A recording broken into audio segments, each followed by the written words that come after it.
Então, pessoal, boa tarde a todos. Queria parabenizar, né, os palestrantes pelas brilhantes apresentações. Tá? E, para a gente começar esse debate, eu queria fazer uma pergunta, tá, ao professor que apresentou aqui a solução agrivoltaics, né? O agri-solar, né? Na verdade, você pode dar várias, né, denominações a esse tipo de solução, mas a gente sabe que essa solução, não só com a agricultura, mas com a pecuária também, né? A gente vê algumas soluções, criação de cabras, de ovelhas, a gente sabe que é uma vocação do Nordeste, né? Criação de cabras e ovelhas, de não só de você usar uma cultura, né, entre abaixo, né, e entre as mesas, onde as estruturas que estão os módulos solares, mas também abaixo, né, a criação de ovelhas, inclusive aumentando a altura dos módulos fotovoltaicos. Então, eu queria perguntar ao professor se nesse projeto piloto de vocês pensaram também nesse consórcio do solar com a pecuária ou a criação de outro tipo de animal. Então, agradeço a pergunta, né? E, na verdade, aqui, aqueles exemplos não são aqui, né? São exemplos em outros países. Mas, de fato, a gente tem uma vocação muito grande, né? O estado do Piauí tem uma vocação muito grande, tanto na caprinocultura, né?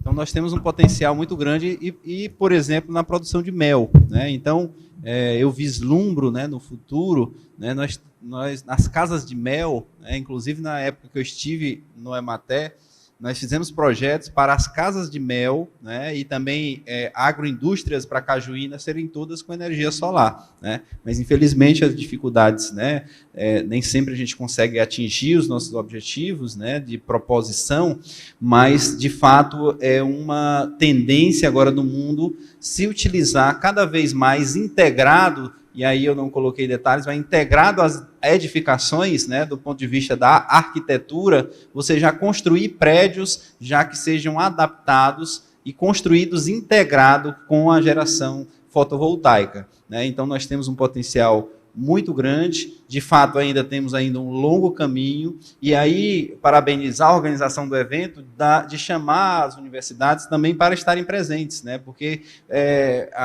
a energia solar fotovoltaica, né, a 482, né, que deu origem, né, depois a 687, depois a lei que foi homologada esse ano, ela aconteceu, né, claro, iria acontecer naturalmente, mas foi acelerado porque o grupo de trabalho, né, era composto por pesquisadores de várias universidades do Brasil, né, que discutiram a implementação da normativa que possibilitaria a conexão à rede. Tá? Então, a universidade é muito importante nesse papel, né?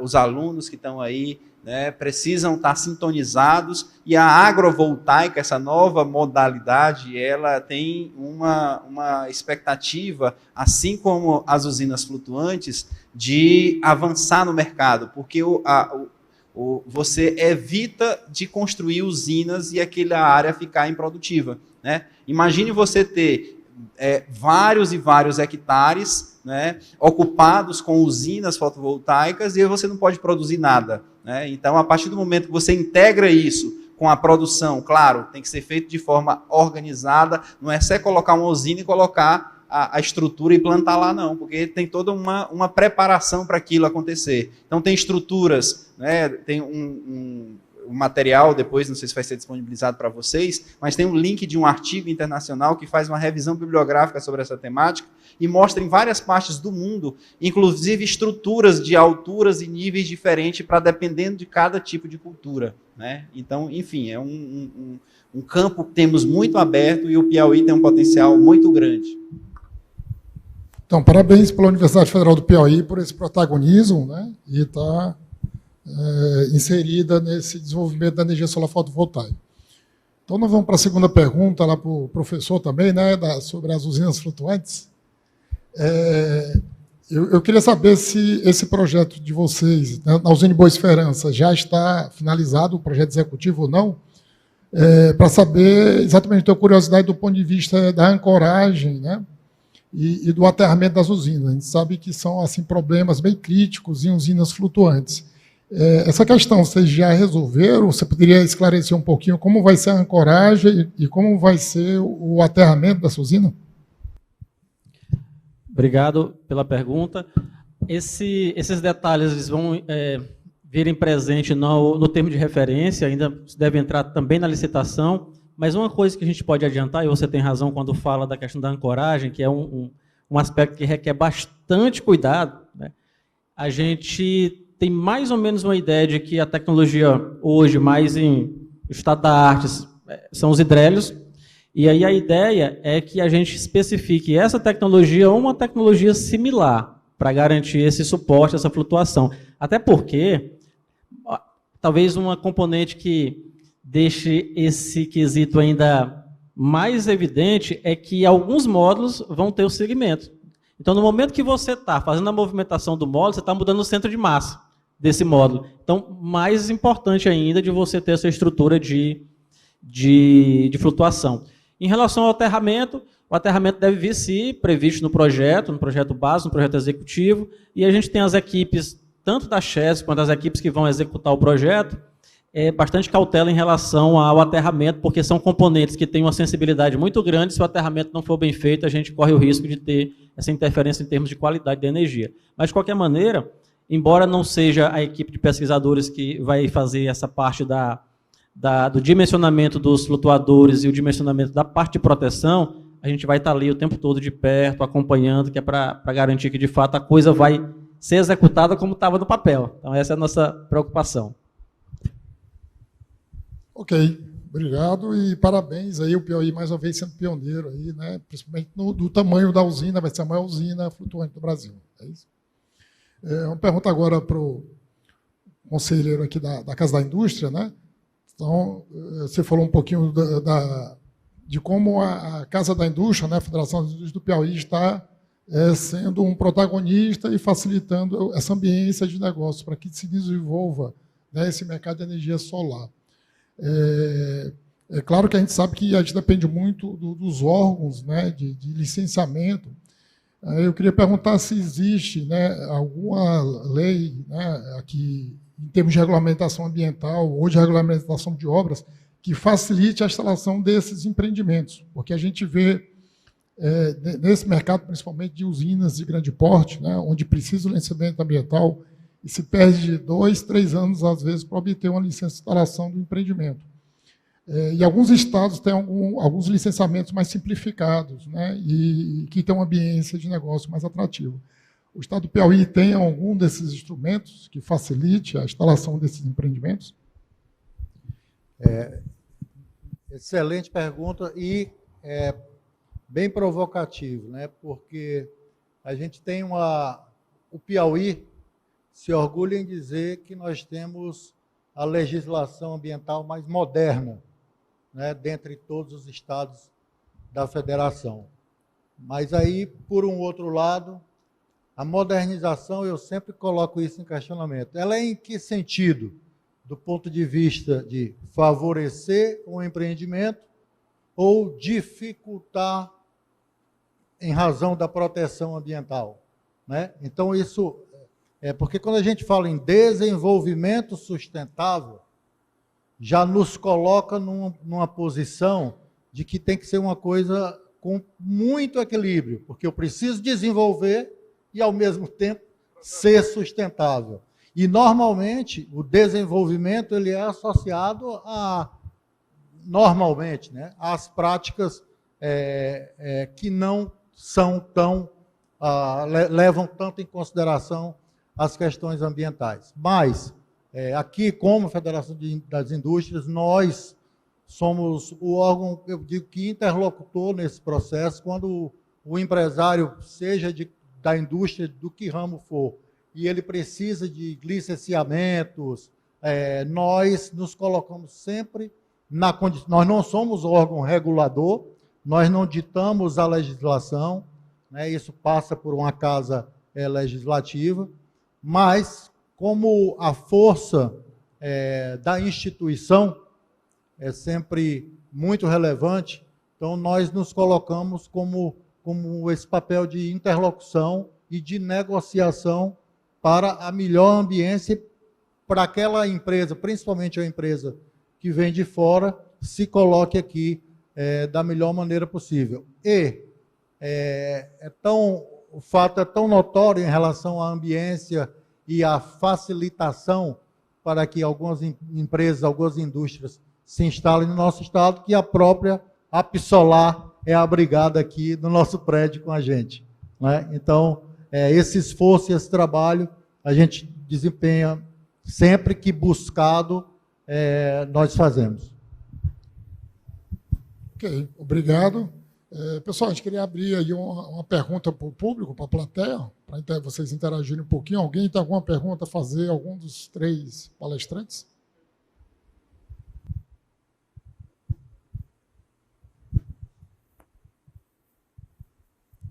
Boa tarde. Para o professor da usina flutuante, né? Eu queria saber a questão da oxigenação em relação aos animais da área, do ambiente quadrado onde ela vai ser instalada. Qual é a preocupação de vocês em relação ao meio ambiente da área, entendeu? Perfeito. Como é teu nome? Osíris. Osíris, obrigado pela pergunta, Osíris. Esse estudo, Osíris, ele deve ser feito agora no primeiro e no segundo mês. Então, a gente tem a própria Chesse que vai realizar esses estudos de estudo de impacto ambiental, o estudo mais voltado para a parte de hidrologia, como o estudo batimétrico, o estudo de liminologia, e esses estudos mais relacionados com o aspecto ambiental, todos esses estudos vão ser executados pela própria Chesse. Beleza? Boa tarde a todos. Meu nome é Eduardo Lopes, faço parte da ABGD, da Associação Brasileira da Geração Distribuída, e parabéns por todos que discorreram com os temas, foram muito esclarecedores. Eu queria fazer uma pergunta ao professor sobre os flutuantes, né? Nós trabalhamos em parceria com algumas empresas, e essas empresas, 2 delas são da Europa, né? Suíça e Alemanha. E eles estão trazendo os flutuadores inovadores para o mercado brasileiro, né? Mas já usados na Europa e Estados Unidos, de uma modalidade que eu não tinha visto até então. Quando eu vejo uma obra dessa envergadura, todo esse trabalho, esse esforço que está sendo feito, né? Qual o estágio que está esse trabalho exatamente para que nós possamos ter, pelo menos, acesso de possibilidade de análise para ter um flutuador dessa qualidade, né, em território brasileiro? Obrigado pela pergunta. Eu quero aproveitar aqui, já que a gente falou na ABGD, eu quero aproveitar e fazer uma propaganda aqui, viu, Jean? Segunda-feira, de segunda a sexta, o caminhão da ABGD vai estar lá na Universidade Federal do Piauí, o caminhão de capacitação vai estar no Centro de Tecnologia, lá na nossa casa, oferecendo cursos de introdução a sistemas fotovoltaicos e também para integradores. Então, a gente já tem feito essa divulgação, a gente tem conversado com a Luciana lá. O caminhão vai chegar domingo, a gente vai preparar a instalação. Passem lá no site da BGD, façam a inscrição. Ao longo de toda a semana, a gente vai estar lá aguardando vocês. Bom, respondendo a sua pergunta, a gente tem hoje algumas tecnologias mais conhecidas, mas esse é o tipo de projeto que a gente nós não podemos nos dar o luxo de colocar tecnologias que dali a pouco tempo vão ficar obsoletas. Então, a gente tem que estar na proa da coisa, procurando aquilo que existe de mais inovador, claro, mantendo a eficiência do serviço e aquilo que foi pensado no projeto. Tecnologia nacional de flutuadores, eu confesso para você que não conheço. A tecnologia, por exemplo, de Sobradinho, é uma tecnologia que veio importada. De qualquer maneira, a gente tem alguns trabalhos bem incipientes nas universidades, sobretudo Santa Catarina, lá com a Lactec, que pesquisa também nesse segmento, e não duvido nada que logo a gente tem uma tecnologia nacional também no que se refere a flutuadores. Acho que o Albemerc tem informações aqui atualizadas também, acrescentando. Recentemente ocorreu um P&D com a empresa Alsol, né, de Minas Gerais, Ao Sol e Aliança, se eu não me engano, eles estão com uma usina flutuante em Minas, justamente testando novas tecnologias. De fato, a gente precisa avançar em novas tecnologias, e especialmente tecnologias nacionais, né? De fato, a fotovoltaica com a China, com tecnologias, né, mesmo desenvolvidas em outros países, acabam sendo produzidas depois na China. Mas a ideia é que, dentro desses projetos de pesquisa, desenvolvimento e inovação, nasçam novas tecnologias que possam chegar ao mercado e alavancar cada vez mais. É um mercado que tem crescido significativamente, especialmente em locais onde o custo da terra é mais elevado. Não é muito o caso do Brasil, mas ao invés da gente ter que desmatar, né, centenas de hectares para implantar usinas, a possibilidade de sistemas flutuantes é um potencial muito grande e, de fato, está em processo de amadurecimento da tecnologia. Já existe algumas, mas que eu saiba, né, talvez você possa até nos atualizar, eu sei da Ao Sol, que está em processo lá, eu acho que em Minas, eu não lembro exatamente qual é a cidade, mas eles estão com uma planta, acho que da ordem de 300K, testando novas tecnologias, inclusive com o sistema de armazenamento, né, que também é uma nova fronteira fotovoltaica, né, a utilização de armazenamento. Tá? Muito bem, é o off-grid, né, que você está se referindo. Esta empresa, ela está trazendo a tecnologia e as ferramentas para serem processadas no mercado brasileiro. É a Solar Tritec, que é uma empresa suíça, né? E nós, como indústria no Brasil, estamos fazendo parte das ancoragens, nós somos da Inoxpar e fazemos parte da ancoragem, que vão ser injetados aqui no Brasil. Então, é uma notícia em primeira mão que eu estou passando, que eu acho muito importante nós nascermos já com um projeto desse, com produtos de ponta, feito no solo brasileiro. Muito obrigado.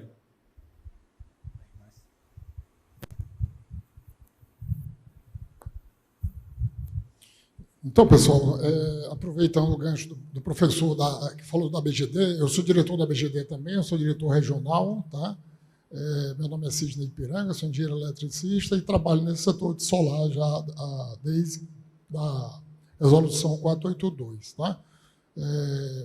E aí, falando específico desse projeto, né, itinerante de capacitação de pessoas para o mercado, né, que é o Roadshow Solar BGD. Então, você pode entrar no site www.bgd.com.br e você se inscreve gratuitamente. Tá? Esse projeto começou em março do ano passado, já rodou em 120 cidades. Na realidade, é um caminhão, né, que na traseira do caminhão tem uma sala de aula para 20 alunos, né, tem uma cozinha, tá? Uma cozinha de uma residência com vários equipamentos elétricos, geladeira, todos alimentados pela uma usina fotovoltaica que tem no teto do caminhão, são 13 módulos de 450 watt-pico. Tem um sistema de armazenamento de energia interno dentro do caminhão, de 15 kWh, tá? E 2 inversores, tá? Um on-grid e um híbrido, né? Já que nós estamos apresentando o sistema de armazenamento, então o sistema on-grid híbrido, a usina está separada, né? Os 13 módulos estão separados em 2 usinas distintas, tá? Então vale a pena você se inscrever, e são 2 cursos, tem um curso básico, né, introdutório, e tem um curso mais avançado que é para o integrador. Então vai estar essa semana em Teresina, e eu, assim, para passar para vocês, eu fui quem desenvolveu esse projeto. Todo o material didático, como treinamento dos multiplicadores, nós temos 40 instrutores no Brasil todo, né? Nós, inclusive, fizemos parcerias com várias universidades, o SESI, o SENAI também, a Casa da Indústria. Você tem ideia, a maioria dos locais onde a carreta para é dentro de um SENAI, tá? Ou dentro de uma dessas instituições da Federação das Indústrias local, né? Então, nós já capacitamos cerca de 3.000 alunos já, e esse ano foi renovado de novo mais um ano, quer dizer, nós vamos até março de 2023. Aproveitem a oportunidade, que é um curso muito bom, está sendo Sidney, muito já. nós abrigamos aqui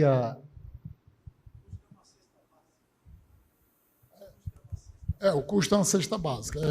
Você leva uma cesta básica para poder ter acesso à sua vaga na carreta. Nós recebemos a carreta aqui, acho que ano passado, foi isso, já? Setembro do ano passado.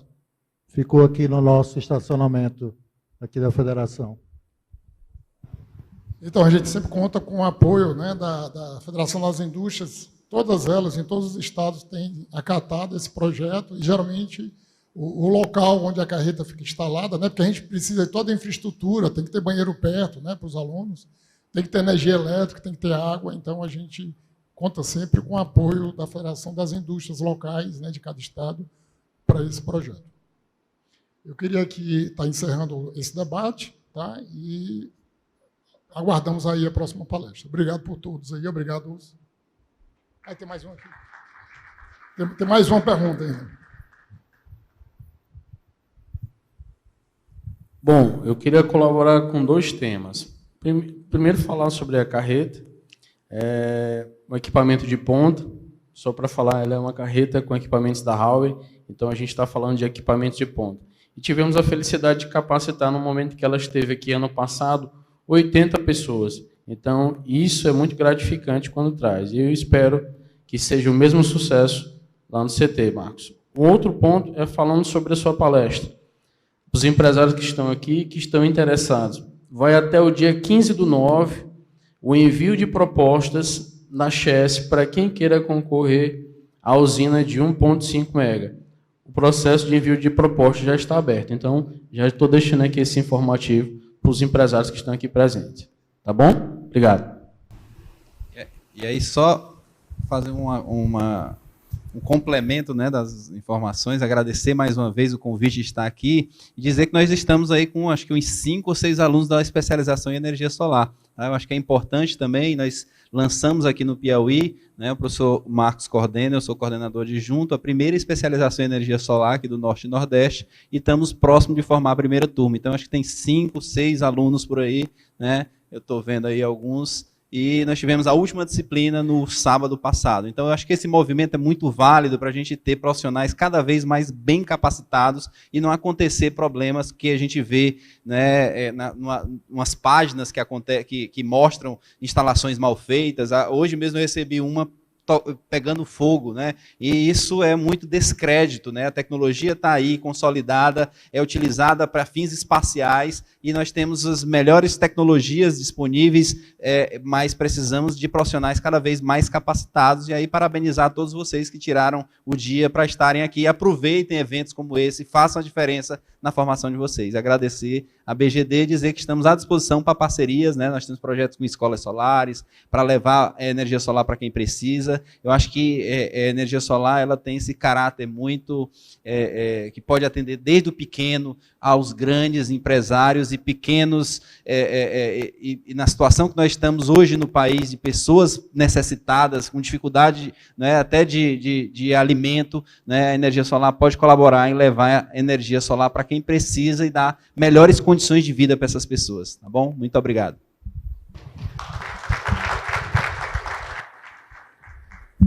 Então, pessoal, encerramos por hoje aqui o debate.